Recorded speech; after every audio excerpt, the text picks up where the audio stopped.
Des centres d'intérêt font que les sentiments peuvent de nos jours se désintégrer beaucoup plus rapidement qu'à d'autres époques lorsque les centres d'intérêt extérieurs au couple étaient moins importants. Ça veut dire que se marier, c'est avant tout avoir la volonté de conformer sa vie à la volonté de Dieu, d'avoir des enfants qui le feront également, et de se donner les moyens de le faire. Alors, qu'il n'y ait pas de mauvaise interprétation, ça ne veut pas dire qu'il n'y a pas de dimension sentimentale dans un couple, ça ne veut pas dire que l'émotion n'est pas nécessaire. Néanmoins, cette émotion n'est positive que dans la mesure où elle est sous-tendue par la compréhension de la Torah. C'est la compréhension de la Torah qui permet d'inscrire le sentiment dans un contexte positif. Et c'est uniquement à ce moment-là que, sur la base de cette compréhension, on a la possibilité de construire ensemble. Se marier, ça veut dire faire que chaque acte quotidien s'inscrive dans le projet du couple. Et à ce moment-là, lorsque ce projet du couple est un projet clair, lorsqu'on sait exactement quelle est la direction dans laquelle on se dirige, quand on sait quel est le but qu'on se fixe, alors à ce moment-là, on peut faire en sorte que ce dénominateur commun entre l'homme et la femme, dont la Torah nous explique qu'ils ont des sensibilités différentes, qui réagissent différemment par rapport aux événements, donc on ne peut arriver à les faire habiter ensemble que dans la mesure où chacun accepte cette vision commune de la vie du couple qui leur permet d'aller dans la même direction. Gemara nous dit Bina yetera nodaat be'isha. Une femme est plus intuitive qu'un homme. La structure mentale de la femme et la structure mentale de l'homme ne sont pas les mêmes. Un homme ou une femme ne réagissent pas par rapport à l'événement de manière identique. Et donc, lorsque la réaction à l'événement est une réaction immédiate, chacun réagit avec ses propres sentiments, et c'est là qu'on est en situation d'échec. Donc sauvegarder un couple, faire que le couple puisse se maintenir, c'est prendre les devants devant cette situation d'échec, en faisant que le but de l'existence commune soit clair, et que, partant de là, chaque événement qui est vécu par le couple puisse s'inscrire dans ce schéma commun qui est accepté par les deux à la fois, malgré la sensibilité différente d'un homme et d'une femme au sein du couple. Si on essaye de voir ce qui peut remettre en cause cet équilibre qu'il y a au sein du couple entre un homme et une femme, je disais que chacun a une sensibilité différente, chacun vit les événements d'une manière différente. La première qualité qui est nécessaire dans l'existence en général et dans la vie du couple en particulier, c'est d'arriver à savoir dépasser sa propre personnalité. Ça a l'air simple à dire comme ça, dans la pratique, on s'aperçoit que c'est très difficile d'arriver à se libérer des limites de sa propre personnalité. Chacun d'entre vous a sans doute entendu quelqu'un dire « c'est une très bonne idée, j'y ai pensé depuis longtemps déjà ». Pourquoi est-ce que c'est une bonne idée ? C'est parce que j'y ai pensé depuis longtemps déjà. C'est donc en me basant sur ma propre perception des choses que je décide que telle chose est une bonne idée. C'est la raison pour laquelle la Chassidoute, par exemple, nous dit que la maturité intellectuelle consiste à pouvoir raisonner sur des notions auxquelles on n'adhère pas. Quelqu'un qui a des connaissances limitées, c'est souvent quelqu'un qui défend très fortement ses positions, qui a du mal à accepter une idée qui n'est pas la sienne.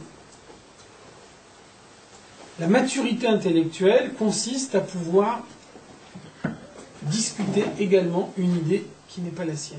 Au sein d'un couple, on peut vivre un même événement de deux manières différentes. Donc, il ne doit pas y avoir affrontement entre ces deux visions du monde. Il faut qu'au contraire, les deux se complètent.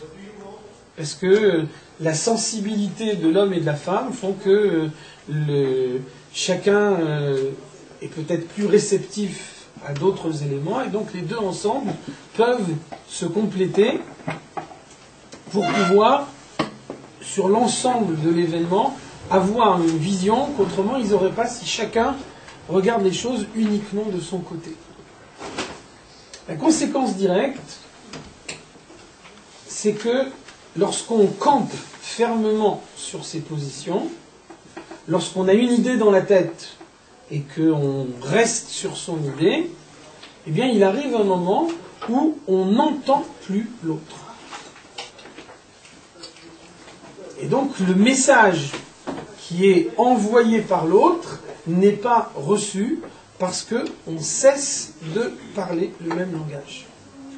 Dans la pratique, on s'aperçoit que la majeure partie des problèmes qui peuvent être soulevés dans un couple, pour ne pas dire presque la totalité des problèmes, sont des problèmes de communication.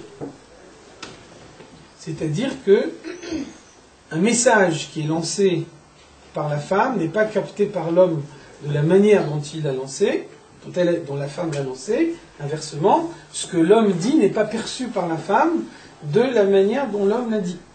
On peut imaginer que quelqu'un fasse une éloge à l'autre et que l'autre le perçoive comme une critique, comme un reproche, comme quelque chose qui est là uniquement pour se moquer de lui. Donc vous voyez que envoyer un message, c'est pas uniquement transmettre une idée de la manière dont soi-même on veut transmettre cette idée, c'est faire en sorte que l'idée soit perçue par l'autre de la manière dont elle a été émise. Et c'est là que réside toute la difficulté. Vous pouvez dire une phrase avec la meilleure intention du monde, si cette phrase est perçue par votre interlocuteur d'une manière différente du sens dans lequel vous l'avez prononcée, vous êtes en situation de conflit. On peut imaginer une situation de conflit qui démarre sur une éloge, qui démarre sur une parole gentille. Comment est-ce qu'on fait pour arriver à communiquer ? Très simplement, communiquer, c'est laisser une place à l'autre. C'est faire en sorte que le message ne soit pas uniquement le message qui est émis, mais ça doit être également le message qui est reçu, la manière dont l'autre le perçoit. Donc là, on a ici une difficulté véritable, dans la mesure où bien souvent, on s'aperçoit que quelqu'un qui dit une parole gentille peut arriver à déclencher une dispute avec une parole gentille. Et bien souvent, là, on est en situation de frustration, parce que j'ai dit quelque chose de gentil, j'aurais pu ne pas le faire, et donc c'est en voulant avoir une démarche positive que j'aboutis à quelque chose de négatif. Donc ça fait partie, de ce point de vue, je veux dire, le couple est formateur, parce que le monde entier est un problème de communication. La manière de réagir à l'environnement est aussi un problème de communication. Il peut y avoir une dérive entre la manière dont un message est lancé et la manière dont il est perçu. Donc là, il y a une difficulté véritable, c'est d'arriver à vérifier que le message n'a pas été dénaturé, qu'il a été perçu de la manière dont il a été envoyé. Ça, c'est le premier point qui me semble très important, parce qu'on voit que dans la pratique, bien souvent, chaque fois qu'il y a une difficulté, la difficulté vient du fait que les deux messages ne sont plus concordants. Il n'y a plus un langage unique, chacun parle son propre langage. Et là, vous voyez bien qu'à partir du moment où chacun parle son propre langage, il n'y a plus aucune possibilité que l'un puisse comprendre l'autre. Donc ça, j'insiste, c'est un point très important, on y reviendra. Le second point qui est au moins aussi important que le premier, c'est l'exemple qui est donné par son propre comportement. On a souvent tendance à juger différemment les autres et soi-même. On est souvent complaisant avec soi-même, alors que on juge les autres beaucoup plus durement. Tant qu'on ne se met pas à la place de quelqu'un, on n'a aucune possibilité de communiquer avec lui. Je crois qu'on parlait tout à l'heure de problème de dialogue entre le mari et la femme. Le problème de l'action concrète, le problème de l'exemple à donner est, quant à lui, déterminant dans les relations avec les enfants. Combien de personnes vous disent « Moi, j'ai pas la possibilité de, je peux pas étudier la Torah profondément, je peux pas faire telle ou telle activité qui est demandée par la Torah, par un engagement véritable de Torah, parce que j'ai pas eu l'éducation qu'il fallait, parce que j'ai commencé tard, parce que j'ai pas les capacités intellectuelles qui me permettent de, etc. Toutes les raisons qu'on peut imaginer. Par contre, mes enfants, qui ont reçu une bonne éducation depuis leur naissance, qui ont été formés, à qui on a donné tous les moyens d'eux, eux, il n'est pas question qu'ils ne fassent pas. Dans la pratique, vous apercevrez que si les parents ne font pas, les enfants ne feront pas. Dans l'esprit des enfants, les parents sont leurs modèles. Les enfants, bien souvent, de manière subconsciente, reproduisent le comportement qu'ils voient chez leurs parents. Les parents ont nécessairement un comportement parfait. Et donc il y a cette situation de confort personnel, de confort moral, qui consiste à dire, moi j'ai beaucoup d'excuses, beaucoup de choses qui me permettent de ne pas faire, mais mes enfants n'ont pas d'excuses. Et c'est là qu'il y a un véritable défaut de transmission. On peut imaginer, dans la pratique, on peut voir des enfants qui dépassent le niveau de pratique de leurs parents. Concrètement, surtout de nos jours, ça tient du miracle. Et on n'a pas le droit de s'en remettre à un miracle. On doit bien au contraire mettre tous les éléments de côté pour s'assurer que la transmission se fasse. Il n'y a pas d'autre moyen de transmettre les valeurs à ses enfants que de les mettre soi-même en pratique. On ne peut pas imaginer de transmettre quelque chose à quelqu'un d'autre si soi-même on n'adhère pas totalement à ce qu'on transmet. Si vous arrivez à mettre de côté les problèmes de communication et les problèmes de comportement au sein d'un couple, vous aurez résolu la quasi-totalité des difficultés qui peuvent se présenter. Bien évidemment, ça ne veut pas dire qu'il ne peut pas y avoir un imprévu, il peut toujours y avoir un imprévu, il peut toujours y avoir quelque chose auquel on ne s'attendait pas, qui fait qu'un enfant ne suit pas exactement la voie qu'on aurait voulu qu'il suive. Il y a des choses qui sont dans les mains de Dieu. Ce que nous, on peut faire de notre côté, c'est mettre tout en œuvre pour que ça puisse marcher. Lorsque on peut dire, moi j'ai fait de mon côté tout ce qu'il fallait faire pour que ça marche, si après, concrètement, il s'est passé quelque chose d'imprévisible, on peut dire que soi-même, de son côté, on s'est prévenu contre ce genre d'événement en faisant tout ce qu'il fallait faire. Donc ça veut dire que un homme et une femme qui vivent ensemble parce qu'ils ont une base commune. La Torah nous dit que un homme et une femme ne peuvent vivre ensemble que dans la mesure où ils possèdent tous les deux la même âme. Vous savez que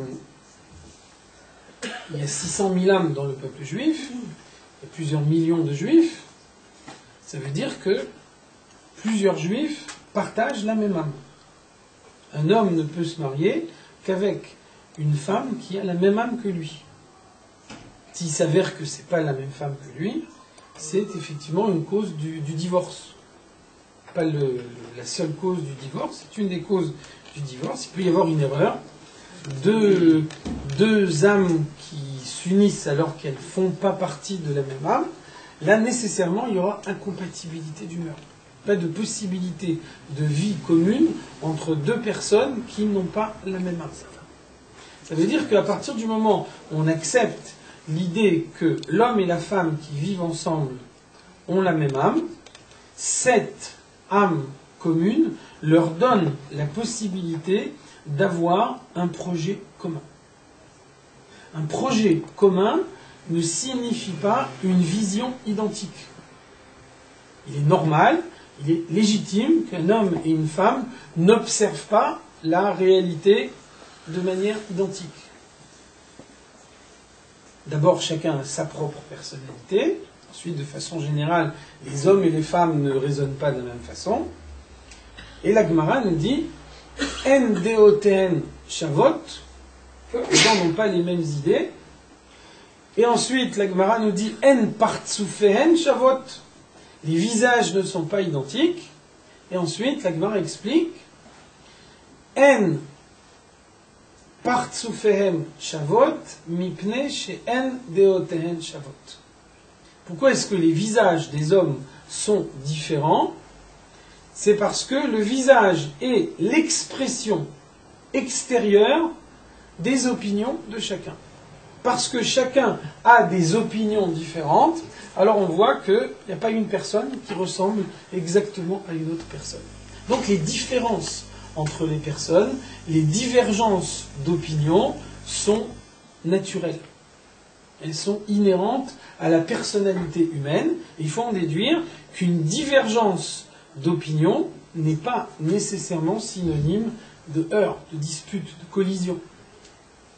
On doit pouvoir faire coexister deux personnes qui n'ont pas les mêmes idées à partir du moment où elles ont un projet commun. Donc ça, c'est la première idée, c'est d'arriver à construire ce projet commun qui, dans la mesure où il est basé entièrement sur la volonté de Dieu, dans la mesure où il correspond exactement à la volonté de Dieu, a toutes les chances de pouvoir se maintenir par la suite. Et c'est ce projet commun qui apporte à chacun la force de maintenir le sentiment.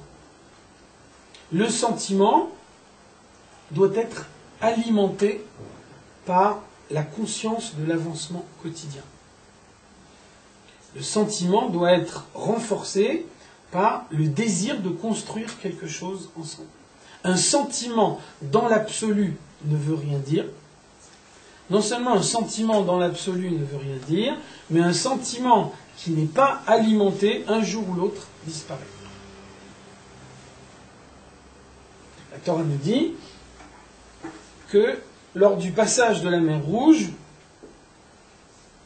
une petite servante du peuple juif a eu un dévoilement supérieur à celui des grands prophètes des générations ultérieures. Néanmoins, la Torah ne nous dit pas que cette petite servante est devenue plus grande que ces prophètes des générations ultérieures. Au moment même du passage de la mer Rouge, il y a eu un dévoilement de Dieu qui a provoqué chez cette petite servante une révélation émotionnelle, un sentiment qui lui a permis de s'élever au-dessus de ce qu'elle était réellement. Il n'y a pas eu de préparation de sa part, il n'y a pas eu de projet d'élévation, il n'y a pas eu de démarche réfléchie de sa part, il y a eu uniquement une perception purement émotionnelle. C'est la raison pour laquelle, lorsque le passage de la mer Rouge s'est terminé, cette petite servante est restée exactement la même petite servante qu'elle était avant le passage de la mer Rouge.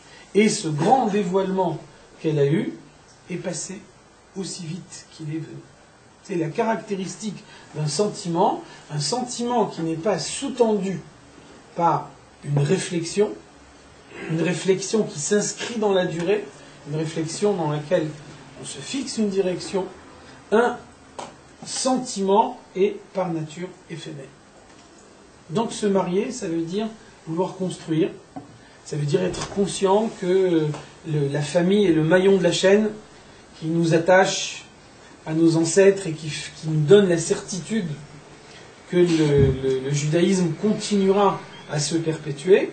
Et c'est uniquement dans la mesure où cette vision des choses, cette optique, cette façon de raisonner existe, est à la base de l'existence quotidienne, qu'on peut être sûr qu'on va de l'avant, qu'on construit quelque chose, qu'on sait affronter les différents événements. Et à ce moment-là, donc, on trouve un langage commun, malgré les idées différentes, malgré la possibilité que chacun a de percevoir une réalité d'une manière différente. Deux réalités différentes peuvent se compléter pour enrichir le parcours de l'un et de l'autre. Pour ça, il faut accepter de construire ensemble.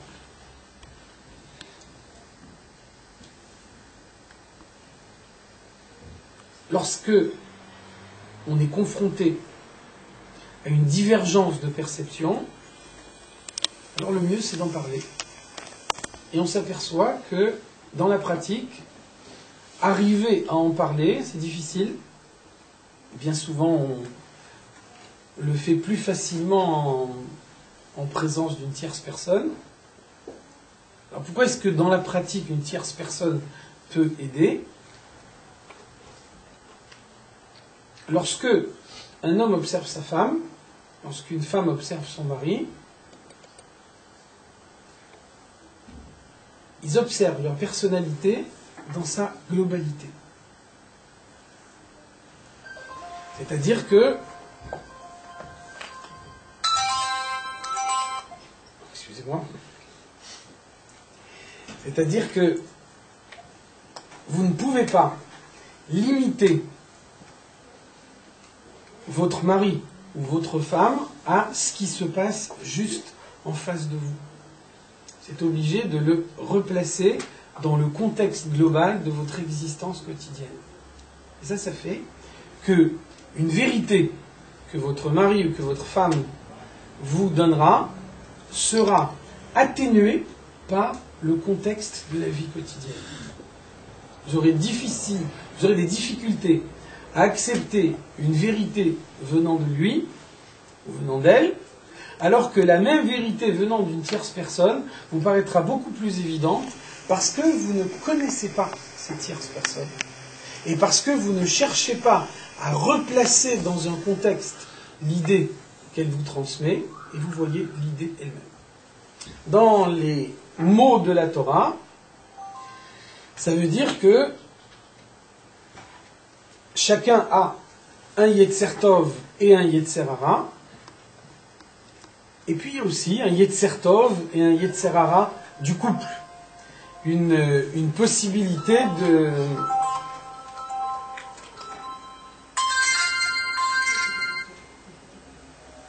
Une possibilité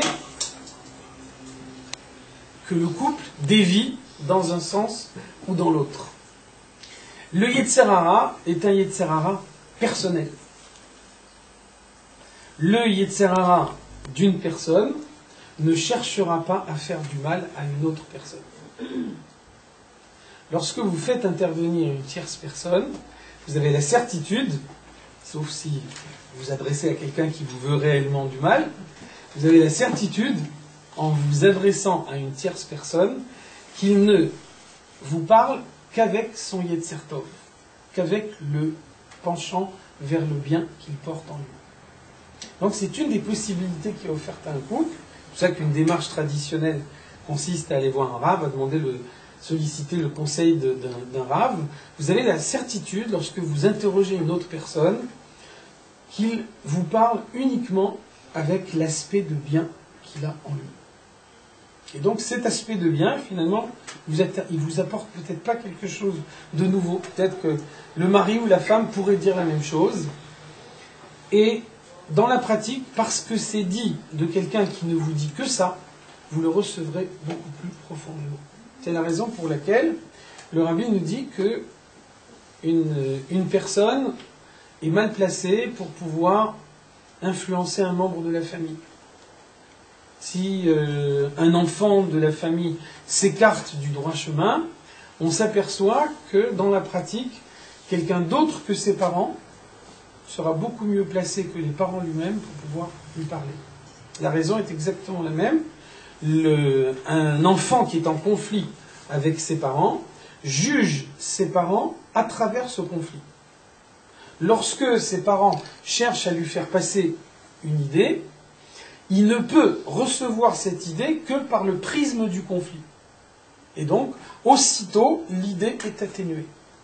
Aussitôt, l'idée perd de sa valeur uniquement parce qu'elle vient des parents. Et donc, quelqu'un d'autre que les parents, qui va dire exactement le même mot, pourra toucher l'enfant beaucoup plus profondément. Parce que, dans ce cas-là, c'est uniquement l'idée elle-même qui va passer, et l'idée ne sera pas atténuée par la personnalité de celui qui la transmet. Donc là, c'est lorsqu'on s'écarte, vous voyez que pour ne pas en arriver là, alors il faut arriver à ce que le discours commun, le langage commun puisse être maintenu à tout moment. Maintenir le langage commun, ça veut dire s'efforcer d'écouter. Et dans la pratique, on s'aperçoit que ce n'est pas toujours facile d'écouter l'autre. Bien souvent, vous ne faites que retrouver dans les paroles de l'autre ce que vous pensez vous-même.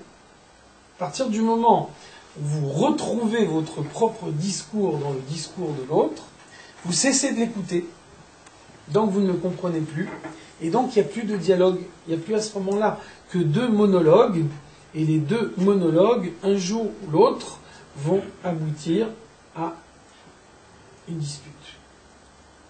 Maintenir le dialogue, c'est sortir de soi-même pour pouvoir écouter un discours qui n'est pas le sien. Recevoir une sensibilité qu'on ne partage pas. Et ensuite, dans la pratique, on peut arriver à faire un compromis entre sa propre sensibilité et la sensibilité de l'autre.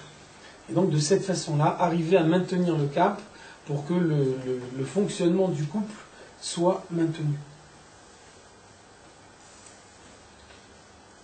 Dernier point, sur lequel je voulais insister également, on parle couramment, peut-être un peu moins maintenant, on en parlait plus avant, on parle de conflit des générations.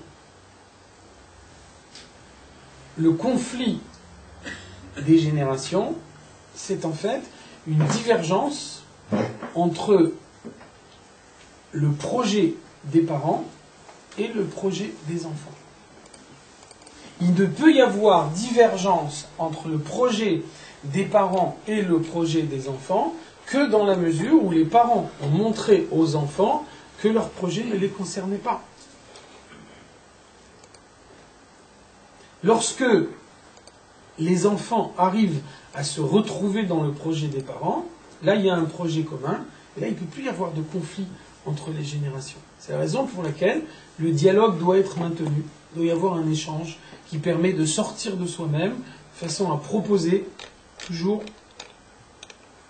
une synthèse, une manière de pouvoir faire que toutes les sensibilités soient ensemble. Et c'est pour ça que, par exemple, le rabbi nous dit un des moments privilégiés de cette harmonie familiale, c'est le repas du Shabbat. Le rabbi nous dit particulièrement le repas du vendredi soir. Le Shabbat à midi, il peut y avoir des activités dans l'après-midi du Shabbat qui font que tout le monde n'a pas le même niveau de disponibilité.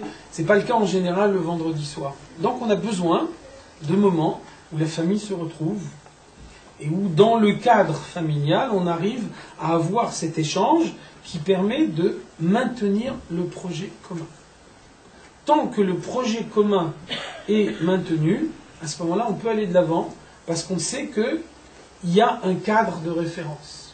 Dès l'instant où ce cadre de référence est perdu, à ce moment-là, on n'a plus la possibilité de diriger le couple. Donc, tout ça, ça a l'air très compliqué.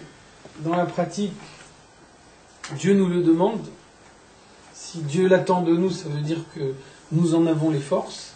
Ça veut dire qu'on a la possibilité d'avoir une vie de couple de la manière dont Dieu l'entend. Ça veut dire qu'on a la possibilité d'éduquer nos enfants de la manière dont Dieu l'entend. Et c'est de cette façon-là qu'on peut faire en sorte que eux, à leur tour, puissent transmettre à leurs propres enfants ce qu'ils ont reçu. C'est pour ça que la Gemara nous dit que la satisfaction véritable d'un homme, c'est de voir que ses enfants enseignent ce qu'il lui a lui-même enseigné, qu'à leur tour il enseigne à leurs propres enfants. Ça veut dire que lorsqu'on voit qu'un enfant est capable à son tour de donner à son propre enfant ce qu'il a reçu, c'est la preuve qu'il l'a reçu profondément. Donc vous voyez que l'enjeu est important. L'enjeu, c'est de faire en sorte que la cellule juive se maintienne d'une génération à l'autre, que le peuple juif soit préservé de cette façon-là. Donc, l'enjeu est à la mesure des forces qui sont accordées à chacun. Ce que Dieu attend de nous, nous avons la possibilité de le faire. Donc, il suffit de faire l'effort nécessaire, d'apporter toute l'attention nécessaire. Et à ce moment-là, Dieu donne toutes les bénédictions et fait que le bonheur soit dans tous les couples et que chacun puisse se maintenir dans la tradition juive et faire que les enfants s'y maintiennent également. Amen. D'accord. Si vous avez des questions. Tu veux d'autres ?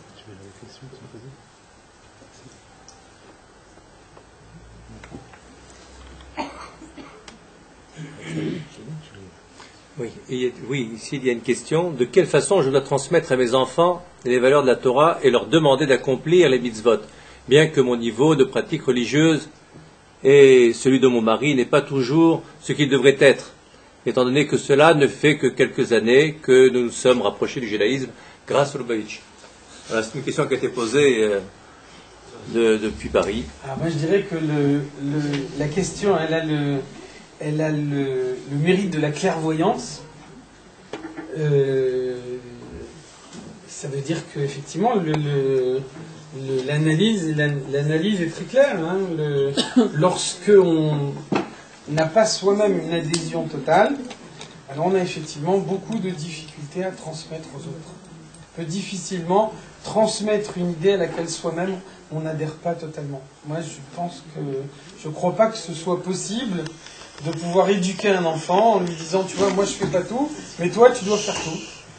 Ça, je ne crois pas que dans la pratique ce soit possible d'éduquer un enfant de cette façon-là. Je ne vois pas comment l'enfant peut faire autre chose que se mettre à rire dans ce cas-là.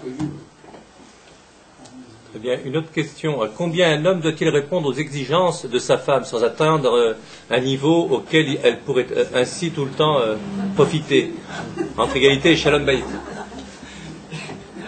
Alors là, je dirais que la formulation est tendancieuse, parce que parler d'exigence, c'est déjà induire la réponse. Donc, au lieu de parler d'exigence, moi je parlerai encore une fois de projet commun. Je pense que s'il y a un projet commun, il n'y a pas d'exigence, parce qu'il y a au contraire une unanimité.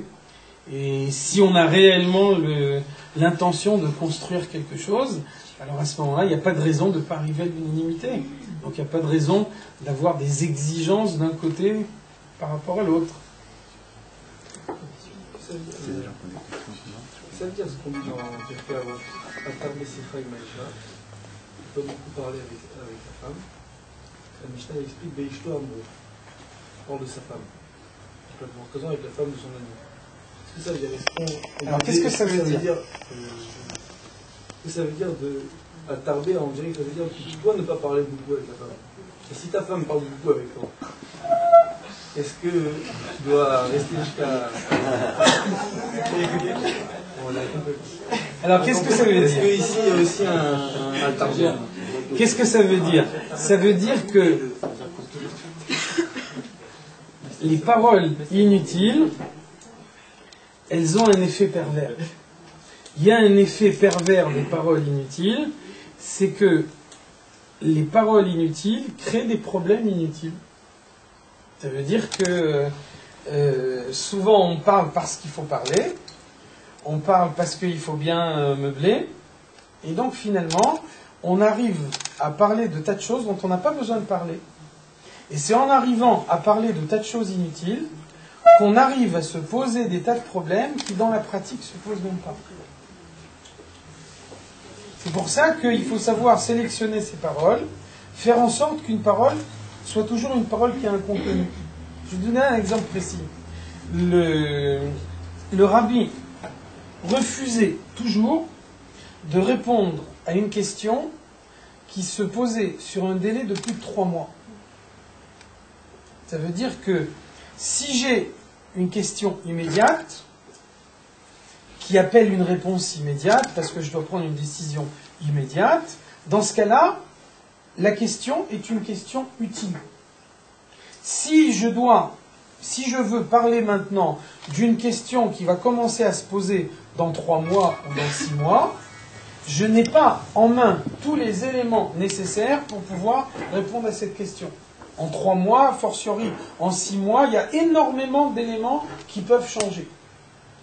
Donc ça veut dire clairement que je vais pouvoir maintenant envisager le problème qui se pose, imaginer des tas de difficultés, proposer une solution à ces difficultés qui ne sera pas nécessairement acceptée par l'autre, et donc multiplier les sources de conflit, alors qu'en réalité, toutes ces questions ne se posent même pas, parce que dans 3 mois ou dans 6 mois, on va s'apercevoir que ces choses-là, sur lesquelles on a pris des heures à discuter, ces choses-là ont très largement évolué entre-temps.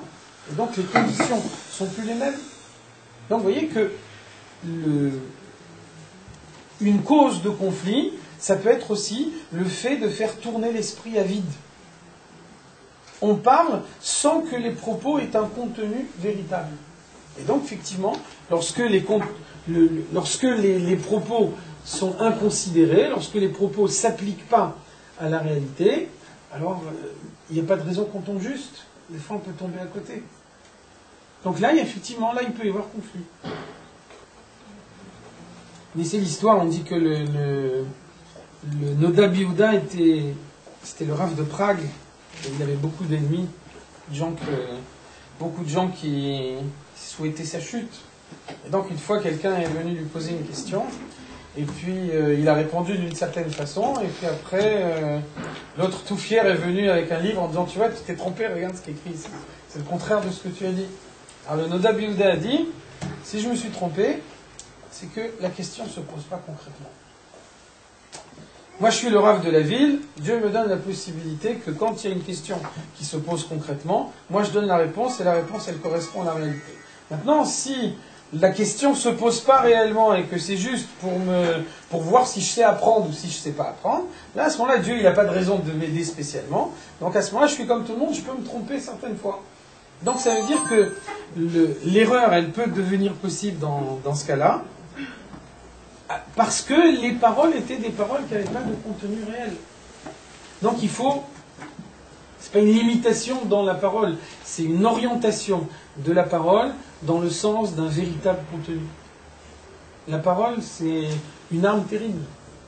Une parole, c'est beaucoup plus tranchant qu'un couteau. On peut faire très mal avec une parole.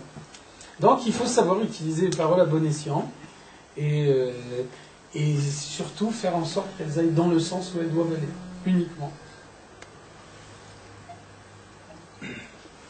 Une autre question ici, est-ce que se disputer avec sa femme fait partie de la construction du couple ou vient simplement d'une mauvaise gestion du couple? Ça, je crois que c'est la question éternelle que bien des gens se posent. Je vais raconter une histoire. Il y a une fois quelqu'un est venu voir un rave et puis il lui a dit je veux divorcer. Pourquoi tu veux divorcer? Parce que j'arrête pas de me disputer avec ma femme. Pourquoi tu arrêtes pas de te disputer avec ta femme? Il dit parce que ma femme, elle sait pas tenir une maison. La maison, elle est constamment en désordre. Et moi, je peux pas vivre dans une maison en désordre. Alors le Rav a dit écoute, il n'y a pas de problème, viens demain soir chez moi à la maison, et puis on va voir ce qu'on peut faire pour ton divorce. Et donc le lendemain, le Rav a mis toute sa maison sans dessus-dessous. Et puis après, donc, lorsque le bonhomme est arrivé, le Rav lui a dit excuse-moi, j'ai oublié ce que tu m'as dit hier, pourquoi tu voulais divorcer? Et donc le bonhomme était très gêné. Et non, je crois que faut changer d'aide. Bon, c'est évident que une dispute, c'est pas en soi quelque chose de grave. Ça veut dire qu'il ne faut pas exagérer l'importance d'une dispute, il faut la replacer dans son contexte.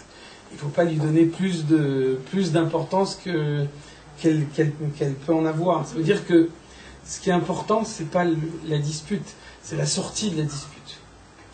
Ça veut dire que la dispute en elle-même, c'est des choses qui peuvent arriver. Il faut faire en sorte qu'elle ne dégénère pas. Pour ça, il faut savoir relativiser, remettre chaque chose à sa place et ne pas donner à la dispute plus d'importance que ce qu'elle a réellement. Très bien. Il y a aussi une autre question qui concerne un grand nombre de parents. Si un de nos enfants a dévié du chemin de la Torah, doit-on prendre cela comme une épreuve ou comme une faute de notre part? Alors, on tendance à ça ne sert à rien de culpabiliser. Voilà. Je ne crois pas que la culpabilisation soit quelque chose de positif. Je crois que d'abord, premièrement, il faut prendre la question en amont et se dire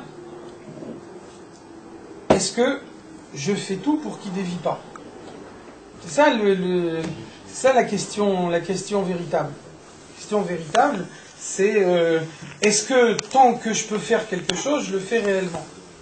Dit dans la Mishnah nous dit, si quelqu'un s'approche de la ville avec son cheval et puis voit une maison qui brûle et puis dit que Dieu fasse que ça soit pas ma maison, la Mishnah nous dit, il a dit une prière inutile. Parce que la maison elle brûle déjà, si c'est la sienne, c'est la sienne, si c'est pas la sienne, c'est pas la sienne. Donc ça s'appelle une prière inutile. Donc au lieu de prier pour les enfants après qu'ils soient déjà écartés du chemin, il faut peut-être s'occuper d'eux avant qu'ils s'écartent du chemin. Il faut d'abord tout faire pour. Si vraiment on peut dire qu'on a tout fait pour, il n'y a pas de raison de dire qu'il faut culpabiliser sur ce qui s'est passé. Il y a des choses qu'on ne maîtrise pas, on ne sait pas exactement tout ce qui se passe.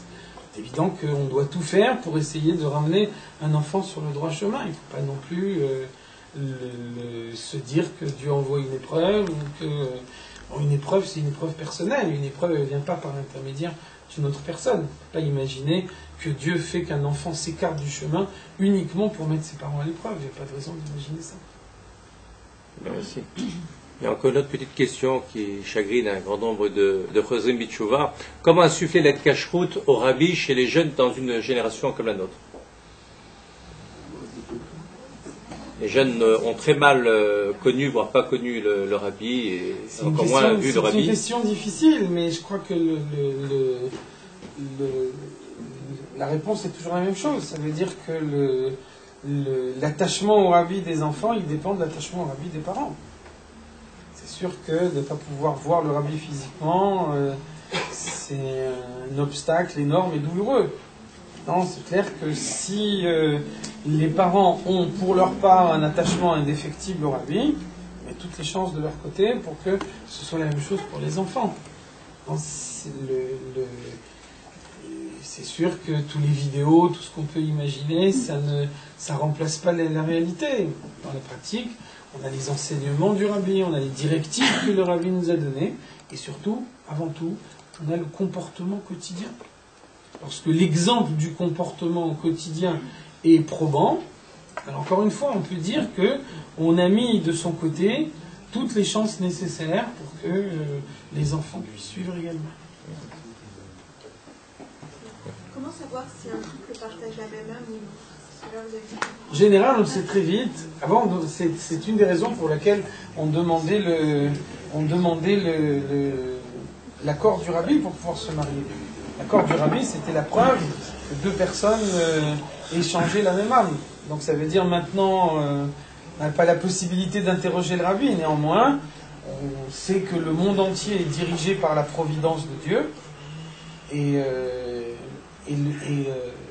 Donc on peut s'en remettre à Dieu pour que la personne qu'on a rencontrée partage la même âme. Et encore une fois, je veux dire, ça écarte en particulier une décision inconsidérée, rapide, où on n'a pas vraiment analysé la totalité des choses, où on n'est pas sûr d'être vraiment d'accord sur toutes les options de la vie, etc. Une divergence d'options, une divergence d'opinion, ça peut être justement la preuve d'une différence entre les âmes. Donc si on n'a pas pris le temps de le vérifier avant le mariage, ça peut être beaucoup plus douloureux de vérifier après.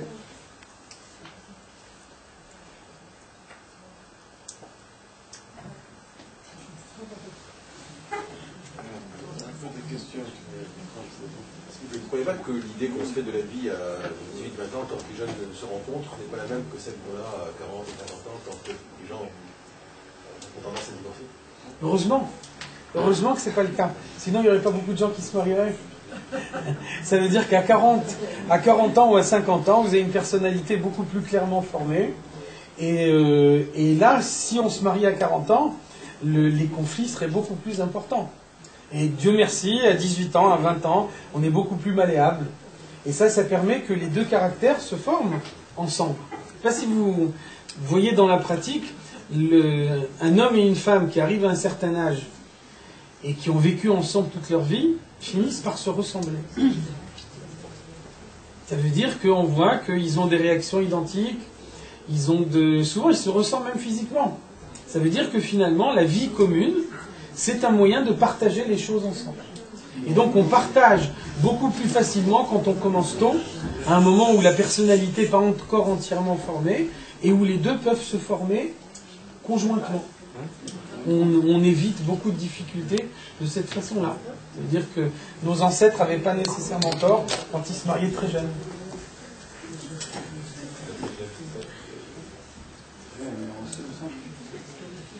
Alors, Rav, vous avez parlé du sentiment, vous avez dit que c'était quelque chose qui était en fait vide dans l'absolu. Attention, j'ai dit que le sentiment est vide quand il n'est pas soutenu par une compréhension.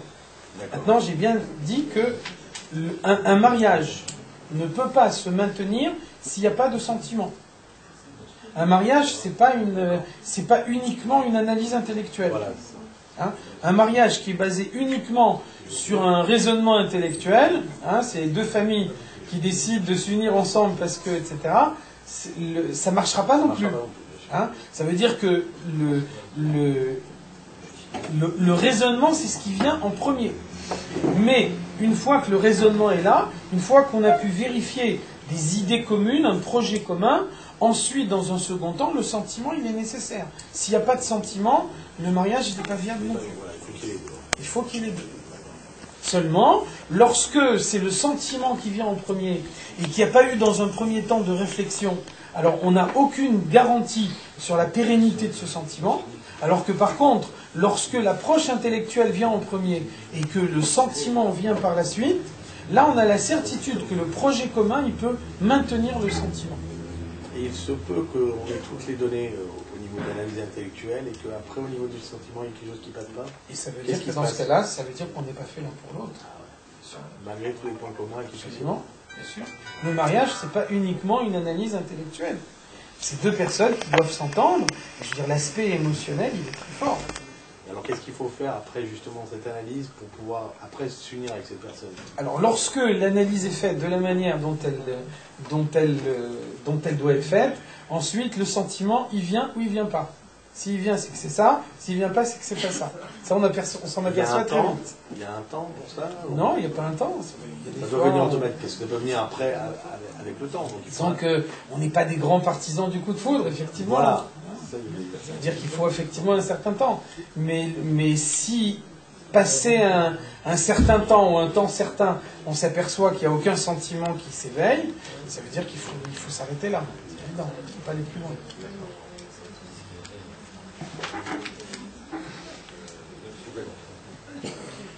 Dans la Torah, on dit qu'il n'est pas bon à un homme de rester seul. Bien sûr. Et c'est vrai qu'il y a beaucoup d'exemples où on voit un homme et une femme être ensemble et faire des enfants. Mais je ne crois pas qu'il y ait la description de la cérémonie du mariage dans la Torah. Et je voulais savoir si le mariage était une invention récente ou bien si c'est des deux ans. Non, le mariage n'est pas une invention récente. D'abord, la Torah nous parle du mariage d'Yitzhak. Je veux dire, Le mariage d'Yitzhak, c'est le premier mariage qui est décrit par la Torah. Ensuite, il y a un traité talmudique entier qui est consacré au mariage, et on nous montre que toutes les modalités du mariage telles qu'elles sont appliquées dans la pratique sont déduites de versets de la Torah. Donc, je veux dire, c'est pas une pratique qui s'est faite uniquement à l'initiative des hommes.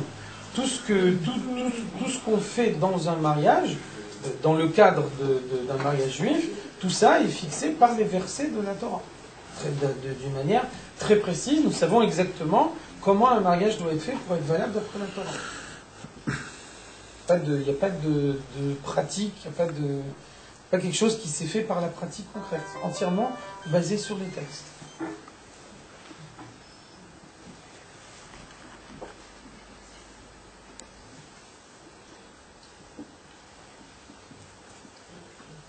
Pas d'autres points, on peut s'arrêter là. Il y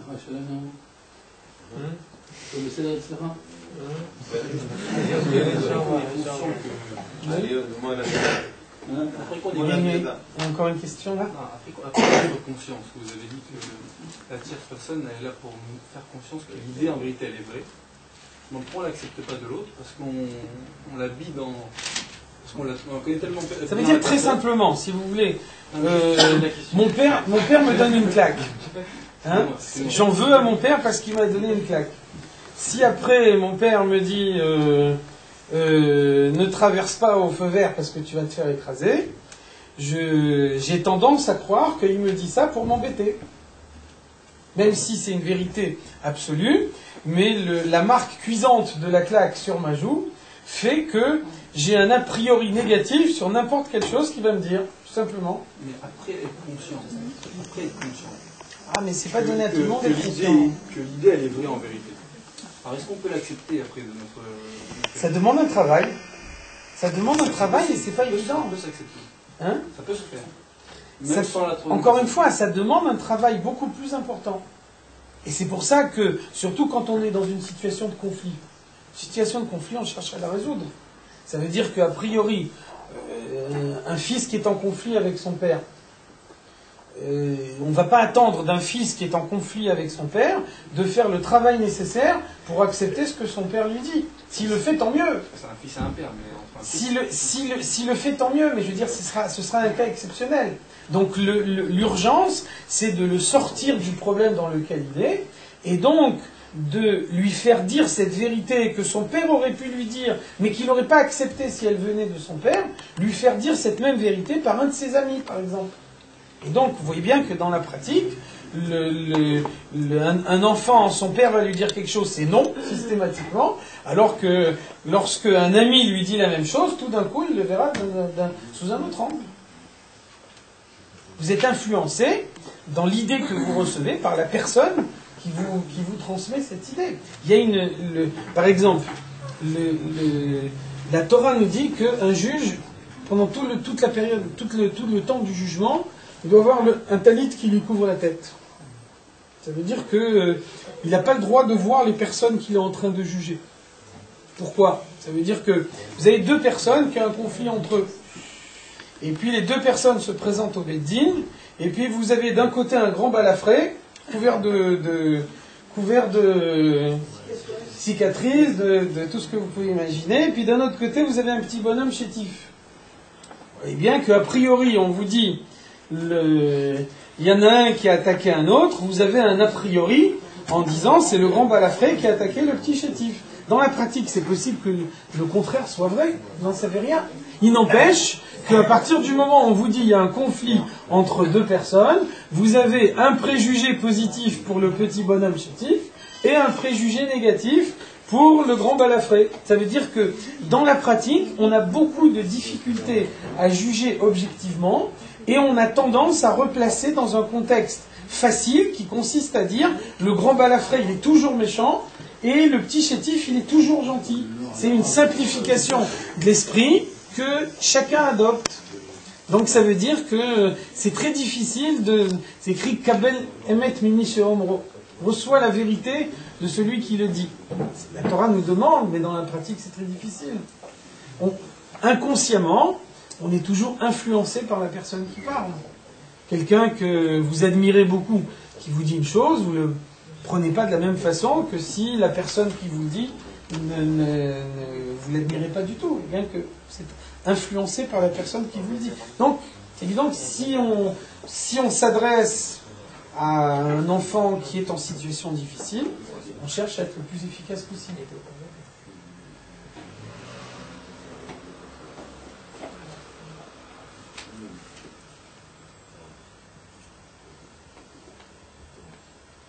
Tout le monde dit qu'ils n'ont pas de problème. Tous les problèmes sont résolus.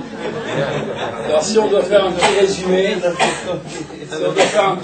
de la conférence de notre ami Raphaël Meloul, dans tous les cas, ça ressort qu'en réalité, si le couple doit sortir de ce soir du Bet Rabbah, c'est qu'ils doivent avoir un projet basé sur la Torah et les mitzvot. Lorsqu'un couple a un projet qui sont basés sur la Torah et les mitzvot, je peux vous garantir qu'on verra beaucoup plus qu'avec la personne qu'on est marié. C'est réellement sûrement la personne que Dieu avait prévu qu'on doit être marié. Et souvent, alors on trouve d'autres raisons, des circonstances souvent qui font que malheureusement ça pourrait nous intéresser, mais dans tous les cas dans le judaïsme, le fait est que la Torah, elle appuie beaucoup pour que le couple reste fondé, attaché, lié. Et bon, Hachem, on a la Torah pour ça, on a les mitzvot, on a le rabbi qui est avec nous, qui nous aide à justement fonder ce foyer.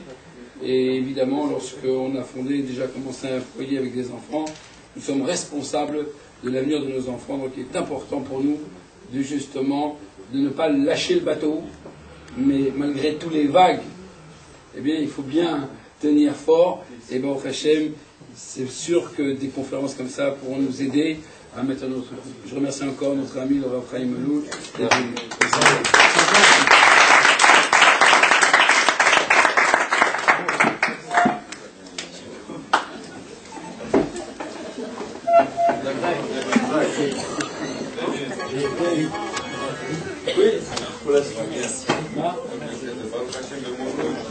Jeudi soir, comme vous savez, il y a la Iloula de Rabbi Shimon Bar Yochai à la même heure, à partir de 21h. Mincha, et la base de maintenant, vous avez une collation qui est offerte.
Allez, le caméraman.